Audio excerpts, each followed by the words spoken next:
ایمان کی مضبوطی کے لیے اللہ والوں سے رابطہ کرنا چاہیے۔ آج تو ہم اس لیے رابطہ کرتے ہیں نا، کسی پیر سے، کسی بڑے سے رابطہ ہم اس لیے کرتے ہیں کہ ہمیں کوئی کاروبار کے لیے تعویذ مل جائے، کوئی صحت اچھی کرنے کے لیے تعویذ مل جائے، لیکن ہمیں اس مقصد کے لیے بھی جانا چاہیے کہ ایمان مضبوط ہو جائے، محبت مصطفیٰ مل جائے، ایمان مضبوط ہو جائے۔ ایسا تو بہت ہی کم ہوتا ہے کہ کوئی شخص کوئی ایسا تعویذ لینے آئے ہمارے پاس کہ ہمارا ایمان مضبوط ہو جائے، کوئی ایسا وظیفہ کوئی بتا دیں کہ جس سے بندہ جنت میں چلا جائے۔ ایسا تو کبھی بھی نہیں ہوا، کیونکہ ایمان اتنے کمزور ہو چکے ہیں کہ ہمیں صرف دنیا کی فکر ہے، ہمیں آخرت کی فکر نہیں ہے،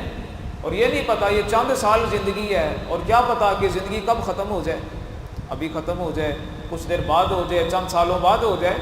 لیکن آخر ختم ہوگی۔ جو ختم ہونے والی چیز ہے اس کے لیے بہت کچھ کر رہے ہیں، کاروبار کر رہے ہیں، دنیا کا مال کما رہے ہیں، لیکن یہ نہیں پتہ کہ جب مر جانا ہے تو یہ مال ساتھ کوئی نہیں جانا، یہ مال وارثوں کے پاس چلے جانا ہے، یہ آپ کے ساتھ تو نہیں جانا۔